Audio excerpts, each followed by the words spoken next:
Welcome to Intangibles, a podcast about the traits, behaviors, and qualities that entrepreneurs can cultivate to help them be successful. I'm your host, Steve BERG. I'm a partner at a New York City-based venture capital fund called Political Ventures. Season 4 is brought to you by Denton's Venture Technology Group at dentonsventurebeyond.com. Operating as a boutique within the world's largest law firm, the Venture Technology Group runs with hard-charging tech entrepreneurs to drive growth through strategic business, finance, and legal advice from Silicon Valley and New York to London, Berlin, Hong Kong, and beyond. Learn more at dentonsventurebeyond.com. Also, please find Intangibles on the web at www.intangiblespodcast.com.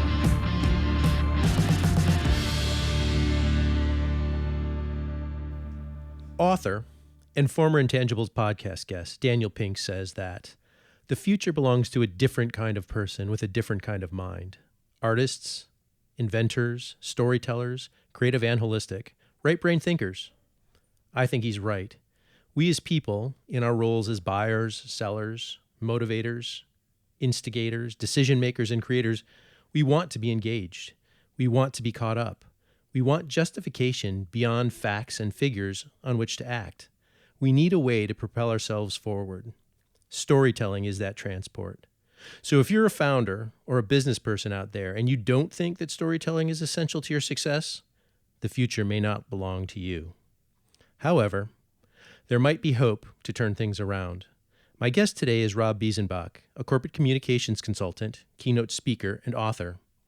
In addition, he's a Second City-trained actor and improviser who has appeared in nearly 200 stage and commercial productions. Although he's not a doctor, he's played one on TV. As a consultant, he has worked with Fortune 500 companies such as AC Nielsen, Mars, Miller Coors, and Motorola. As a speaker and a trainer, Rob has developed programs on storytelling, presentation, and communication skills for clients including AARP, Allstate, Big Brothers Big Sisters, Deloitte, and Lockheed Martin. Rob is a former vice president at Ogilvy PR Worldwide. He was also a press secretary to a state attorney general. Rob has written a number of books, which can be purchased on Amazon, but the one I'm going to quiz him on today is Unleash the Power of Storytelling. Rob lives just outside of Chicago in windblown Evanston, Illinois, which is my hometown. So after I welcome him, you can be certain that I'm going to ask him if he ever goes to my favorite wing joint, Buffalo Joe's. Rob, thanks for coming on the podcast. Well, thank you, Steve. Appreciate the chance to be here.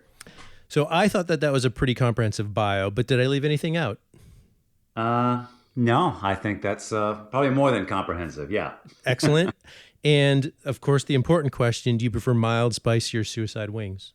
Oh, well, see, I've been fretting over this all week. I'm afraid I am not a wing person. I find as far as bang for your, it takes a lot of effort for, to me, very little payoff. Now, I know that sounds crazy. And also, it's just really messy. I'm a bit of a finicky guy. Wow. There's a notion of that Midwestern ethic just out the window. Well, I'm originally from DC, so maybe I've got that East Coast snobbery left in me. I don't know, but I feel bad about that. I'm sorry. That doesn't end the podcast. It does explain a lot, however. All right, enough kidding around. We have a lot of ground to cover. So I want to start by deconstructing what a story is. I want to eventually get into the why of it, but we got to have some tools to get going. So what is, in your opinion, the most succinct definition of a story? Yeah, and I think that's important because a lot of business audiences, I see people being presented with a 20-step storytelling strategy, and they're referencing Plato and all these arcs and complex diagrams. And I find with my clients and my audiences, they want the essentials. They are business people. So I keep it very, very simple. A story is simply a character in pursuit of a goal in the face of some challenge or obstacle, and how that character resolves that challenge. That provides the tension that keeps us glued to our seat. Yeah, that's genius. The simplicity of that is fantastic. I know that, we as people more traditionally, when we think of a story, we think of just this notion of, oh, it's a arc with a beginning, a middle, and an end. Let's try and talk about it from this perspective a little bit as well. When you think about it, a story that way, what's in a beginning? Yeah, and this just gets to another peeve of mine because on one hand, people make storytelling too complex. On the other hand, they oversimplify it. So very Mm. often, I hear the advice that a story has to have a beginning and a middle and end, which is pretty obvious and not terribly helpful, I think. But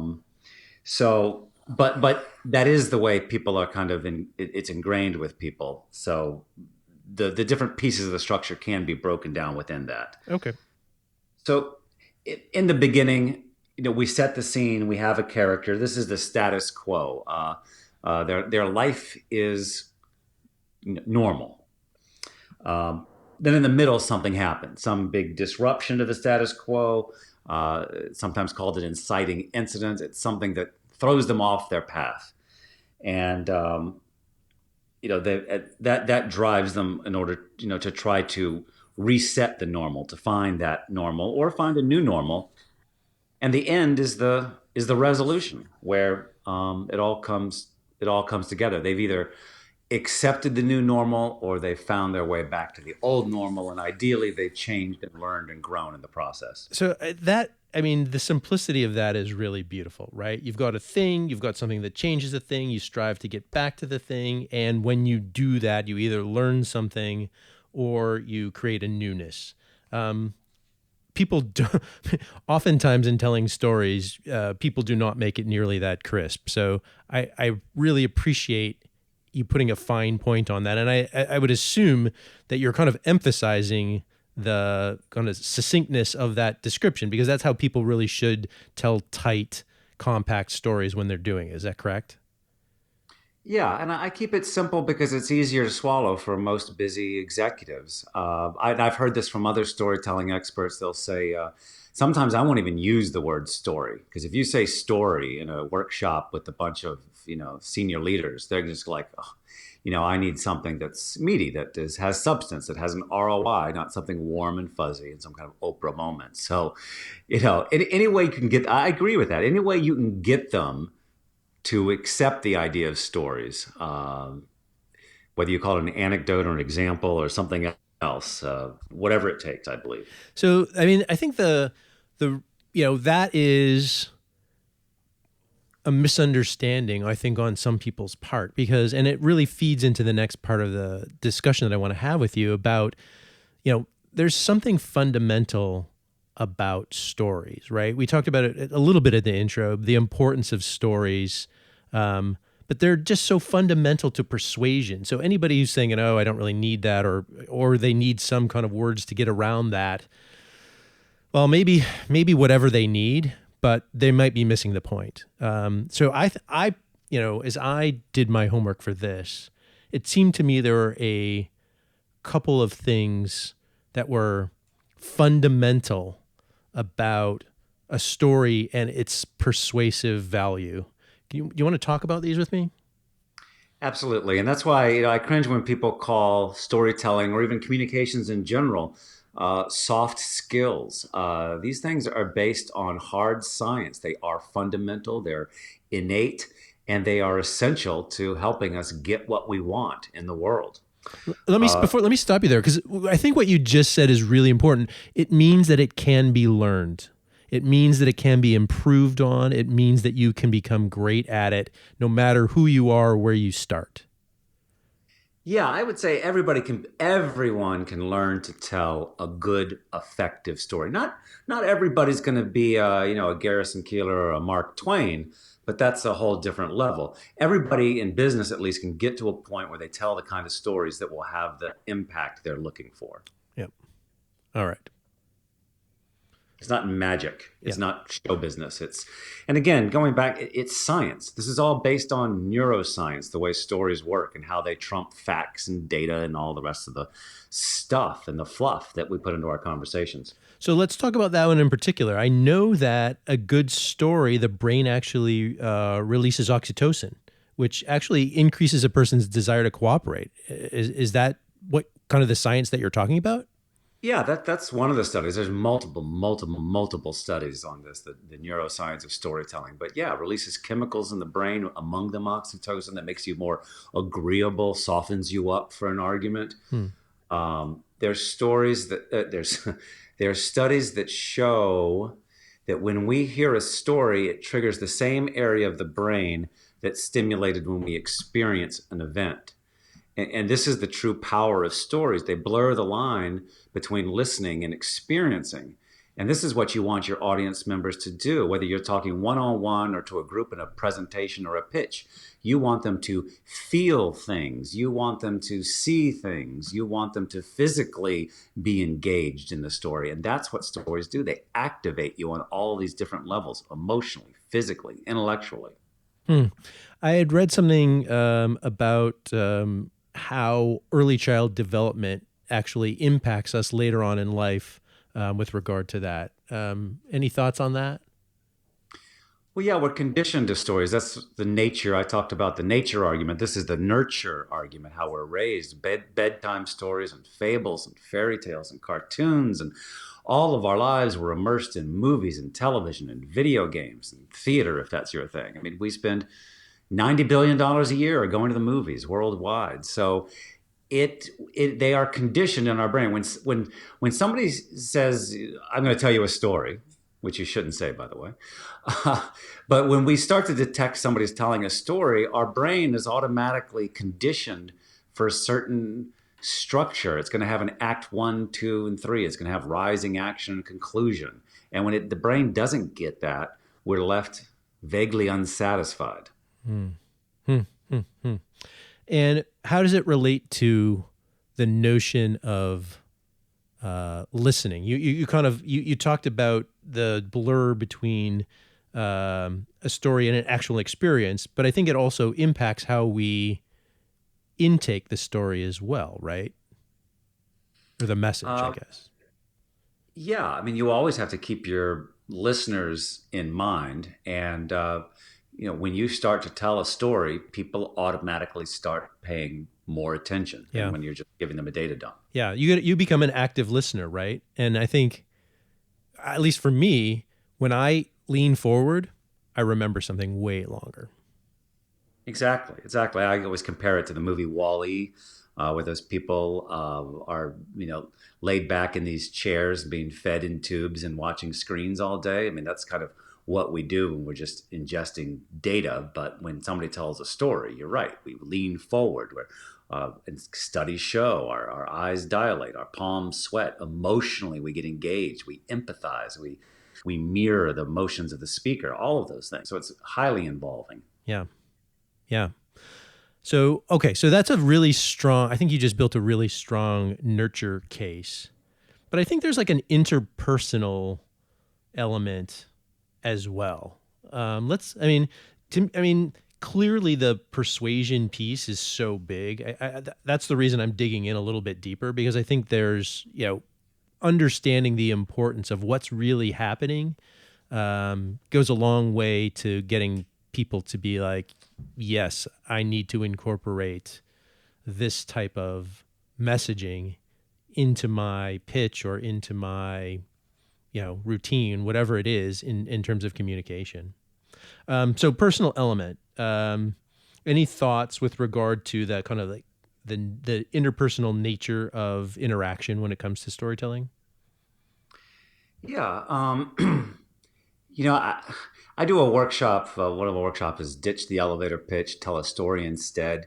I think very often, when people are conditioned in their career to tell an elevator pitch, nobody likes to be pitched. And very often the pitch is inorganic and it's weird and it feels like a pitch. But when you tell a story, I feel like sometimes a bad elevator pitch is the end of a conversation and a good story is the beginning of one. So I do these workshops and I have people pair off and start to tell stories that they've created on the spot. And the hardest part for me is getting people to stop talking because, and it's not just a one-way thing. Somebody starts to tell a story and they say, "Oh, I know just what you mean. Oh my God, how did that feel? Oh, my brother-in-law is an engineer too. Oh, I went to that school." And it becomes this active dialogue. It's not a one-part process, Yeah. and that's connection. Yeah. Yeah. You're, I mean, I think you're right. It is the glue that connects people, right? They become able to relate, right? It gives a surface area for them to relate to whoever's next to them. Exactly. And that's very primal, this need to connect, except for, a very small sliver of the population. Most of us want some form of human connection. Yeah. And Yeah. we're Well, at very least, back to this notion of empathy, right? Once you see someone who's, I think we'll talk about it a little bit later, but once you see someone who's kind of like you can empathize with their situation. Okay, let's talk about some of the key components that I think are just essential to a story. I'm going to try and avoid the components that are unessential. Mhm. And I'll list some to you, and you kind of, if you pull out the things that are really significant about the pieces of a story. So, for example, obviously, a good character is a key to a story. But what is it that we're looking for in our characters? People want to recognize something in the character that is like them. So if you are addressing prospects in a pitch, you want to find stories about characters they can relate to. And the best characters are the ones that share something in common with that audience. So if you've done your research, they know, oh, this is another customer who's had success and they're right in my niche and they have the same problems I have. They go, I understand this person. Maybe this story is relevant to me. Yeah, yeah, yeah. The same. The thing that I find about it is that there's way more sameness amongst ourselves than we give credit. Oh yeah, the commonalities of the universal issues, and that's again, maybe getting down the road in the conversation a bit, but that's what stories do. They appeal to these universal values that bring us together, whether it's family or love or community or pride or shame or fear, all of those things. It's you know having a shorthand to the universal truth is invaluable, right? I mean, think about how long and how hard it would be to get there otherwise. Right. All right. So when we talked about beginning, middle, and end, we talked about conflict, right? And Mhm. there's conflict is, you call it tension. Mhm. So give the significance of conflict. Well, conflict is everything. Without conflict, there's no story. I mean, occasionally, if you're an independent film fan, very often these indie films, not a lot happens, which is great. And I appreciate those kinds of films. They very much mimic life. Sometimes in life, not a lot happens. But when you're telling stories, I recommend people go for more of a blockbuster or a popular film, something with a very clear conflict. The character wants something and they can't get it, and they're trying to get it. And this is a source of tension, going back to tension, with a lot of corporate clients. They're worried about expressing anything negative. They'll tell a story that's just, oh, we had this customer and everything just went great and it was a huge success. Who cares? Tell us about a challenge they hit in the road, or some new revelation, or some new way of thinking about the solution. Make it real.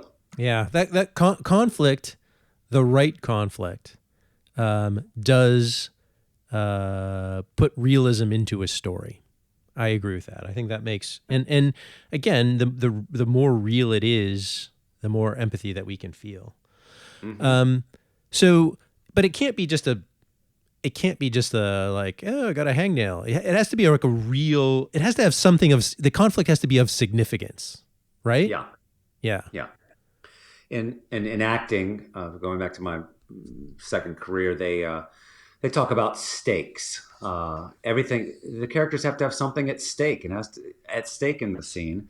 And sometimes it's expressed, what are you fighting for? So when you tell your stories, make the stakes big. It can't be just a marginal improvement in productivity or a 0.003% rise in ROI or whatever it is, or profitability. It's got to be big. It's going to something that's going to change your life, change your business, without, of course, over promising. But yeah, Yeah, can't oversell it, but it has to be of consequence. I get that point. That yeah, makes perfect sense, right? Otherwise, why am I listening? If it yeah, doesn't matter, why am I listening? yeah, All right. The thing that in the return to status quo, in the fight to get back to normal, often things will happen in the story. The thing that strikes me is that there has to be causality associated with those things. Um, how does that, yeah. maybe a little explanation, because I kind of pulled that out of nowhere, a little explanation of causality and why it's significant. Yeah, well, Robert McKee wrote a great book called Story, where he breaks it down really well. And he's been an inspiration in some of my work. But causality, the way he defines it, is something happens. Um, this happened, so that happened. This happened, but that happened. There's a clear cause and effect relationship to every part of your story. And I think that's what drives stories, and that's what drives the logic of a story. And too often what you get in storytelling is this happened, then this happened, then this happened, then this happened. They're just a random series of events that may or may not be related and may or may not be intriguing. But if they're closely connected in cause and effect, they're going to have a lot more impact. I think of it as, okay, um, character in story does something to get an outcome. And if I'm listening to that story and I see that those are connected, then that's like a call to action to me to do the same thing, to have the same action, to buy the thing, to give the money, to do whatever it is in order to get an outcome. Right, right. If a coincidence, the opposite of causality is coincidence. If your story is about somebody who, busted their butt and they worked hard to try to get ahead and go into night school and they're looking for this great job, and then the punchline is their brother-in-law had an opening at his company and hired you on the spot, sight unseen. That doesn't, Yeah. I want to see that your hard work paid off. Yeah, right. There's no call to action to the person listening to the story. Right, right. What's the point? We've started to touch on this, and I want to actually spend almost a section of our discussion on this, but emotional core of a story. Let's investigate that kind of at a high level, and then we'll dig in a little. Well, emotion is everything in stories. And just like with storytelling, there is abundant science and neurological research behind the power of emotion, that we don't make decisions based on logic. We like to think that we're these rational creatures, drawing up our pros and cons lists and looking at the case studies and the testimonials and all the other stuff. But deep down in our, what Seth Godin calls our lizard brains, we're making decisions in our subcortex based on emotions like security and fear and affinity and ambition and all of these other things. Yeah. I've often heard it flipped on its head where the facts are simply there to support the emotional decision that's been made instead of the other way Right. around. Yeah, or an old salesperson's adage is people buy on emotion and justify with logic. Yep. So you do all that those pros and cons exercises to make yourself feel better that the decision in your gut is the right one. Right. All Right. without knowing it, without even knowing it, because it's so deep in your brain.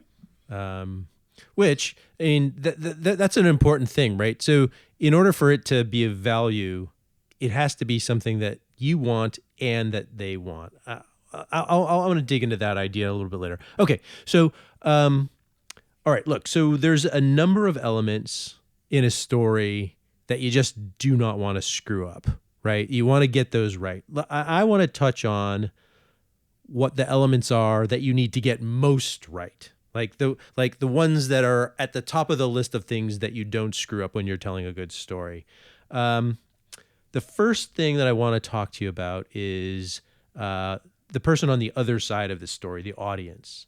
Let's spend some time talking about doing your homework in front of a story. What can you tell me about understanding your audience?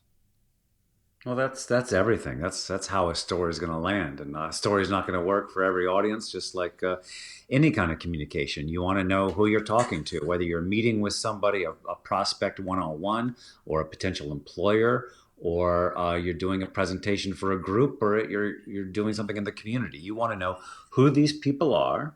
Okay, exactly who they are demographically, what kind of people they are, how they like to consume information, what are their hot buttons, their sensitivities, what are their needs, desires, concerns, fears, um, all of that stuff. There are potential objections. The better you know that, obviously, the more on target your communication, and in this case, a story is going to be. Yeah, I think not only doing your homework, but doing your homework kind of down to the individual, um, Hmm. beyond the demographic, right? To know that, I guess I should have known that you don't like buffalo wings, but I did know, okay, Evanston, Illinois, home of Buffalo Joe's. Like, so that is, you got to get down to understand who you're talking about.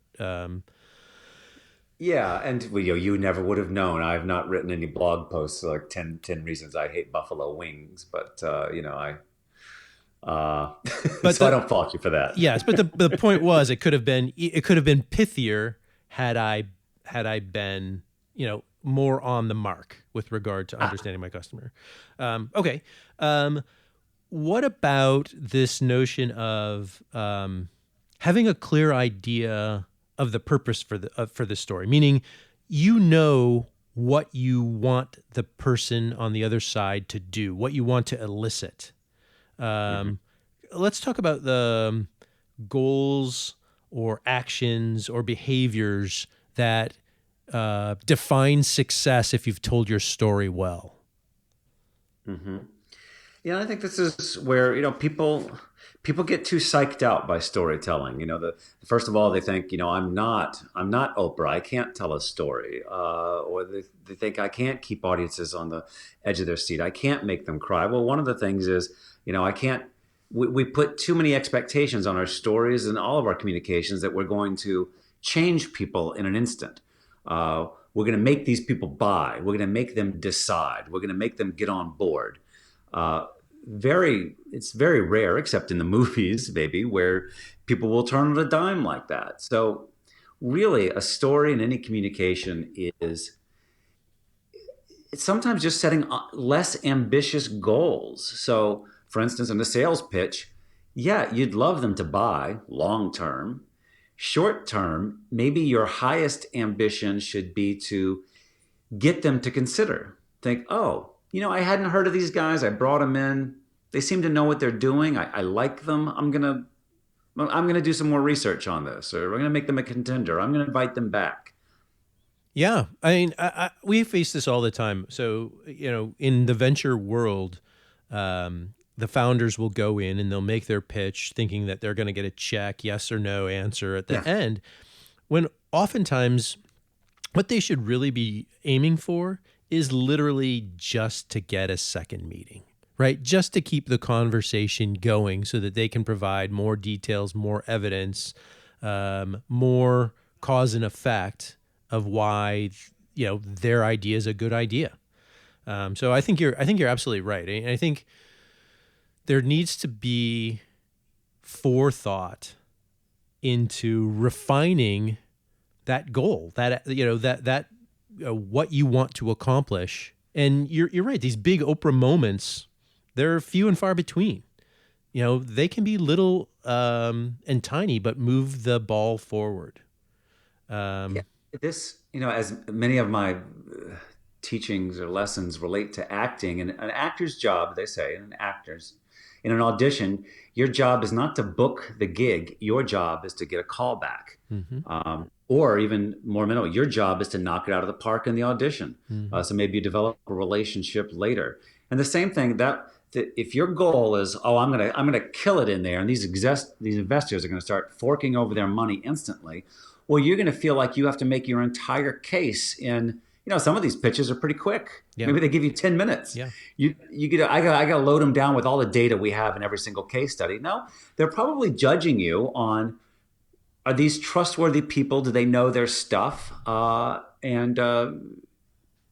maybe to some extent, do I like them? Maybe not like, but do I connect with them in some way? Absolutely right. I think that's exactly right. And I think that leads into the next point is, when you're understanding your audience, you should also be kind of understanding why they may not be likely to do what you want them to do. Mm-hmm. You know what I mean? That, you should kind of map out, if you understand your audience, you'll know what their objections are going to be.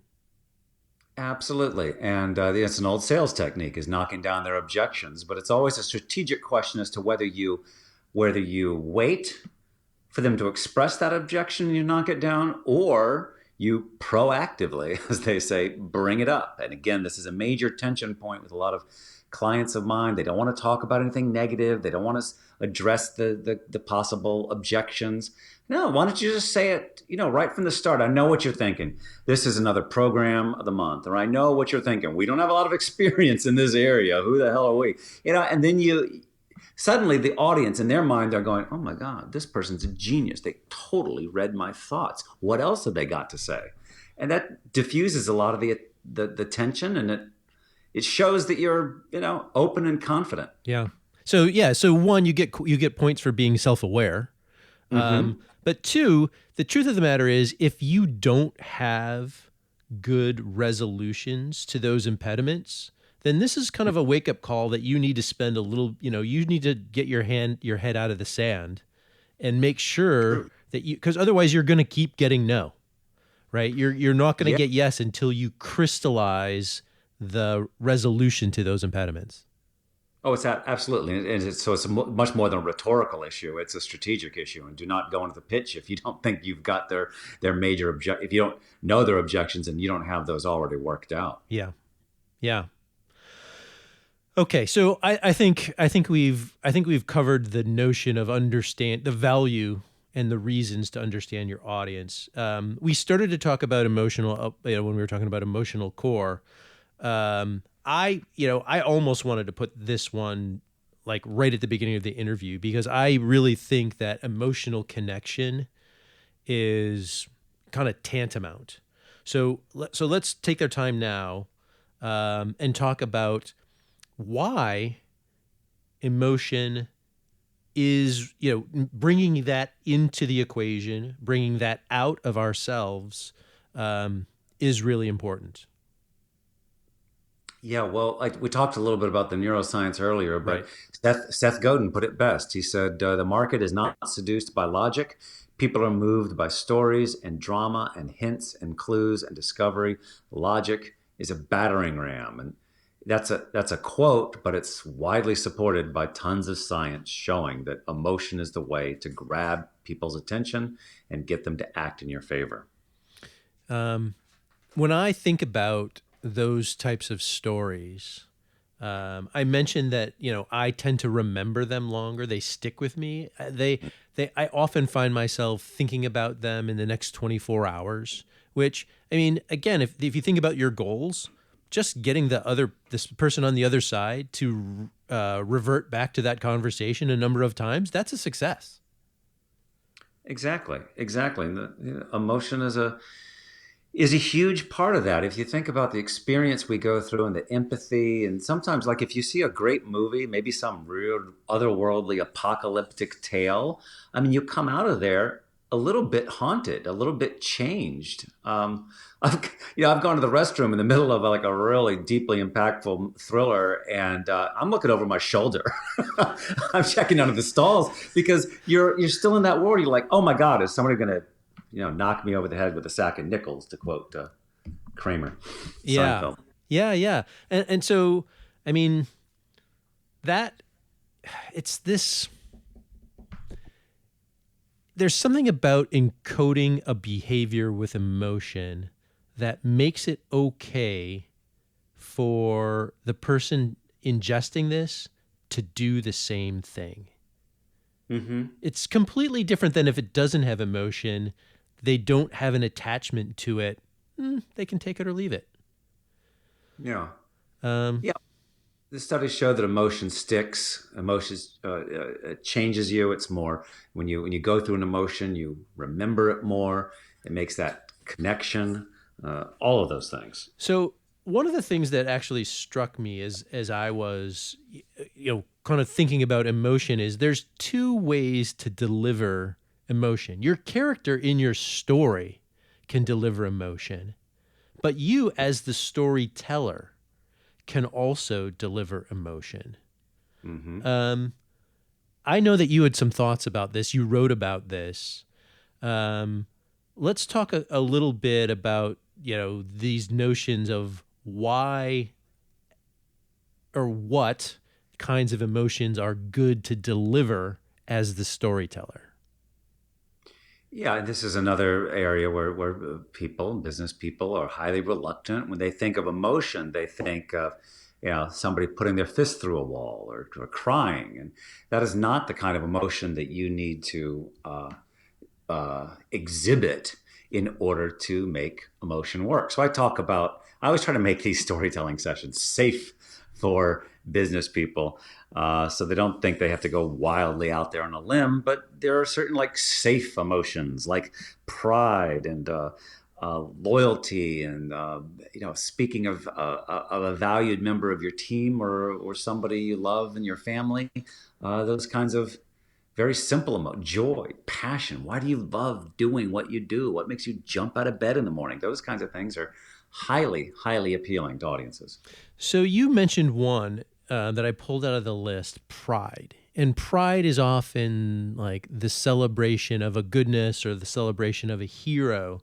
But I know that you've also commented about that one in particular being, something you've got to be a little bit cautious of, right? You don't want to be overly so when communicating. Do I have that right? Overly, overly prideful. Yeah, Do you mean? overly prideful. I was thinking, what was I thinking about here? Hmm. Well, I'll tell you, there are two sides of that coin. Um, Pride is pretty universal, and I've worked in a lot of organizations. I've done a lot of employee communications in my time, and I find that wherever you go in the organization, it's amazing. Even people doing the most menial of tasks very often find a reason to believe. They find a reason, a purpose. I do this because I'm doing this job because I love the brand. I love the company. I'm proud of my standing in the community to be associated with this great company, or I don't want to let my teammates down. I'm connected to them in some way. I recollect that story about the question that was posed to the janitor and ask him what he did. Would you relate that story? Do you recall the one I'm Yeah. talking about? Well, yeah, I was talking to a bunch of people collecting stories for a company a food company, asking people how are you committed to quality? What do you do to ensure quality? And some people had great answers, stirring answers, emotional answers. This is the food that my children eat. I want to make this as good as possible, as fresh as possible, as safe as possible, because to me, my customers are as important as my own children. And on the other hand, I get to this wizened maintenance guy. His responsibility in the plant was making sure the equipment was running. These giant, factory production lines. And so, I asked him, what makes you? I go through my litany of questions. What makes you jump out of bed in the morning, or what do you love about your job? And he looked at me like I was, an idiot, and which I probably was for asking that question. But when we dug a little deeper, what drove him was his colleagues. He didn't want to let anybody down. He Mm. wanted to make sure everything is operating because they rely on him to make sure the machines are running smoothly. Certainly, that's also that is incredibly prideful, and maybe that's what I was keying on Yeah. when asking the question. I recollect also another one, also a maintenance person, and just responsible for cleaning up around the place. And he's like, ask why he does it. He's like, well, I'm helping to put somebody on the moon. In this case, it was like a NASA janitor, right? And Yeah. he saw the incremental piece that he participated in, and I think that's actually also a really kind of story that resonates with you, right? You could see how that person, in whatever minimal way, still feels or enjoys their impact, and easy for me to get behind that kind of sentiment. Okay, so we've kind of talked about what you need to get right. Let's talk about the elements of a story that you might want to omit. Right? Mm-hmm. Things that weigh a story down, or things that cause it to be less impactful. What types of things in your mind are, things that you just kind of, cross out of the text when you're reading the story on the page? Yeah, well, it's an old saying that truth is the enemy of a good story. And if people take that to mean, oh, a story is a lie, it's a fib, it's a tall tale. No.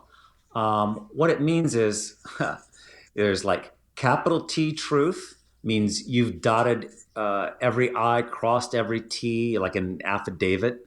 And there's maybe that's lowercase truth. Yeah, capital T truth is you're getting to the essential truth of the story. So I always tell people it's a story, not an affidavit. You don't have to have every single fact, because not all facts are created equal. You need to pick the facts, pick the turning points that are the most pivotal, and that will get across the essential truth of your story. Yeah.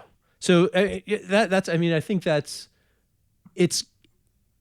what you're saying is, if it's not in support of the goal, it probably doesn't go in there. Right. I'm working with a group of people right now on their individual, sort of the passion stories or purpose stories, the ones they might tell at the beginning of a pitch or in a beer with a customer. And it's tough because these are people who have had 30-year careers, and their careers have evolved, they've changed, they've had different skill sets, they've worked in startups, they've worked in Fortune 500. It's very hard when you're telling your own story to omit facts, because everything that happens to us in our mind is important. So, how do you narrow it down? How do you decide, okay, these are the essentials of my story? I Right. can leave this on the cutting room floor. Right. Right. Yeah. I mean, so for example, they give an Oscar for best supporting actors, but Hmm. in our discussion at the beginning of the interview here, we didn't talk about supporting actors. We didn't talk about bit players, right? You have a character that's doing their thing, and that's it. So bit players probably not so much in a 5-minute story in the middle of a presentation. Yeah, you don't need to name every person. You don't have to name, put an exact date on every single thing that happened. You can say this happened in the early 90s. Or if you say it was San Francisco, 1968, people will know exactly when you say those two Yeah. things together, the location and date, Yeah. what's happening around them. They can practically smell it. So, Yeah. but people are too often. It was October 4th in Palo Alto, and all that stuff. It's not necessary. So that is exposition. Do I have that right? Is that what you're saying is unnecessary exposition? You just keep it to the minimum. Yeah, you just want enough to set the scene. Mm-hmm. So people are instantly, they know in a few words where and when, where they are and when it happened. Um, One of the things I want to bring this up, because I know that you've talked about it, but it's really relevant to founders when they're pitching. So, in general, these folks are really smart, and they know a lot, Yeah. and they want to let you know that they know a lot, and they kind of deserve that in a sense.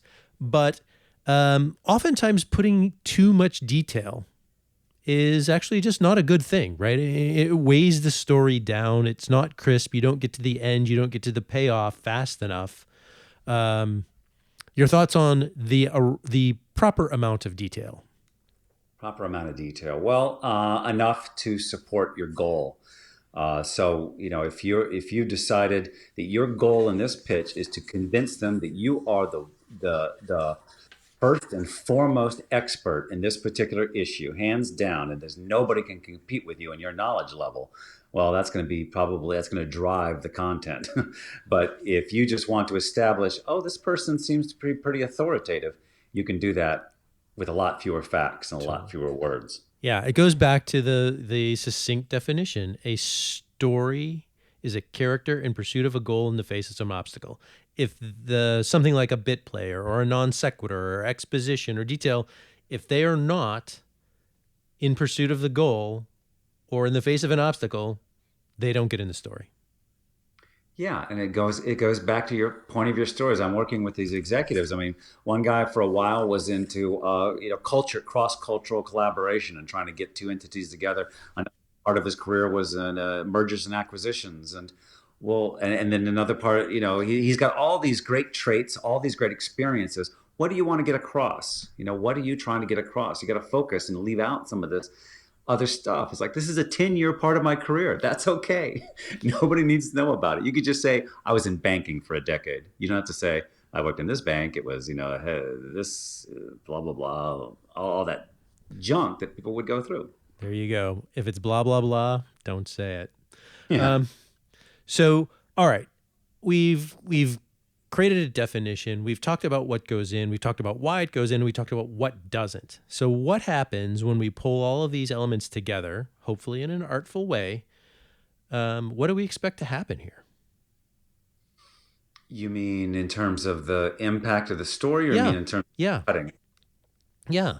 When if we've done this correctly, what is going what outcome can we hope for? Can we hope for the to be able to view the emotion on the person's face? Can we hope for nodding heads? Can we hope for the ask of what's the next steps? Like, how does this all manifest itself in terms Hmm. of doing it right?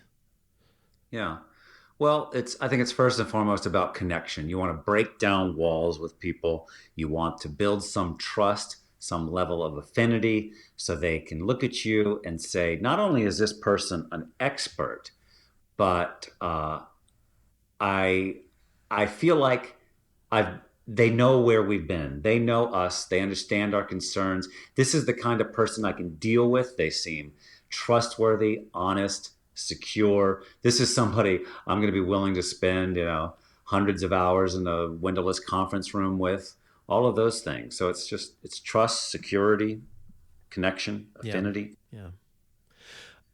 There's one topic that I really couldn't figure honestly where to work it in, but I think it's actually pretty important because you'd mentioned something about Googling stories and whatever. The question is, where should we get our stories? How do we avoid kind of run of the mill stories and often repeated stories? Yeah, I mean, people want to. People. I spent many years in speech writing, and executive, say, I want to, I found this great story about Muhammad Ali or Mahatma Gandhi or some great figure, and those are wonderful stories. But people have heard them 1,000 times, and they're not going to be quite as relevant to people as a story about somebody who is just like them. And it's one thing to say Nelson Mandela had unbelievable tenacity and persistence in the face of overwhelming odds. Well, we're not all Nelson Mandela. So, is there somebody closer to them in situation and circumstance that they would say, "Oh, if Joe did that, I can probably do it too." Yeah. Yeah, still rising to the level of importance that it's significant to you, right? But yeah, it doesn't have to. Again, I think you call them Oprah moments. They don't have to be Oprah moments. Yeah, Um, and stories are all around us. People just need to be attuned to them. You don't need to go finding other people's stories. You've got, and I find this in workshops where people are surprised by, oh, oh yeah, I do have a lot of stories. I didn't know that. you keep a notebook of your stories, don't you? I write them in various places, whether it's a notes function on the Mac or, but yeah, I keep kind of a story bank. Right. Yeah. Yeah, I think that's probably kind of a a pro tip, perhaps, for people in terms of, knowing that you're going to need them along the way. Hmm. Just jot them down, and you can refer back to them over time. And again, the personal stories are the significant. All right. So look, we are down to 3 questions. I think your last answer was a fantastic summation. But I always like to finish with 3 questions. And so we're here. The first question is there anything that I didn't bring into the conversation about storytelling in particular that is a glaring omission that you're like, dude, how could you have done an interview with me and not asked about X? Is there anything we didn't talk about? We've covered quite a bit of the landscape. I'm trying to think about lately I've been on these, most common mistakes Hmm. business storytellers make. And we talked about, going for a hero, going for an Oprah moment. I would say, being strategic. Too often people want to tell a story just for the sake of an icebreaker. A funny thing happened on my way over here, or whatever. And the funny thing happened can be a rich source of storytelling, but it has to be strategic and goal oriented. So if you've got a pitch, you're telling, and you want to get across to people that you are a trusted expert, you want to tell a story that reinforces the fact that you're a trusted expert, not that you have an affection for botany. Yeah. Yeah. So you're talking. I think you're talking about timing, the topic of the story, the length of the story, and where it goes within the pitch. Mm-hmm. Yeah, Yeah. definitely significant. Question 2. Besides your book, which is a great go-to source, Mm-hmm. are there any other storytelling resources that people could find that you thought were of value that you'd care to mention? I mentioned one, Robert McKee, Story. It's a Yeah. book. Uh, it's often called the Bible for screenwriters. It's a thick tome, but it basically breaks down movie scripts and other things and shows you why the story works. And it's a rich source of storytelling. So that's a good one to get, and not just for screenwriters, but for everyday people. I think Nancy Duarte is one of the foremost storytellers in business, and she's got a great TED talk. I think it's called The Secret Structure of Great Talks. Um, and Malcolm, these people will tell you how to write a story, but they'll also show you. And Malcolm Gladwell is one of those where he's a lot of the challenge people have. They're highly technical experts, deeply knowledgeable in their field. They think, well, how can I break down this complex subject for everyday consumers, audience members? And Malcolm Gladwell takes super complex sociological phenomenon and brings them down to a basic human level to stories that we can identify with. I think I don't know if you've caught any of his most recent podcasts, but he's got advertisers that are on the podcast, and he tells hilarious stories just around the advertisers that are Oh, is that right? significant and of value as well. So yeah, I'm giving the second on that. Okay, final question: where can people find you, or follow you, or hire you? Hmm. For example, on social media or elsewhere. Sure. I guess the starting point would be my website, and you just need to be able to spell my name to find it. I'm the only one out there, Rob Biesenbach, Biesenbach. So my website has tons of information. I do one-on-one consulting. I do keynote speaking. I do training. Um, on my website, they can download a free chapter of my book on storytelling, the new book that shows them how to tell the story of their professional career, one that can, you know, bust down doors for them. That's robbiesenbach.com/story. My blog on the website has over 50 posts on storytelling. My YouTube channel, again, just Google me. You'll find me on YouTube. I have a whole playlist of storytelling videos. So tons and tons of resources. Seems significant to me. Uh, Mr. Rob Biesenbach, that is all. Thank you very much. Thank you. I really appreciate the opportunity, Steve. I think it's a fun topic to talk about. Also, I think maybe undervalued. So certainly I appreciate you enlightening us and hopefully helping us all tell better stories as we go along. Yeah, it was a fun conversation. I always love talking about this. Cheers. Thanks. All right. Thank you. This has been Intangibles.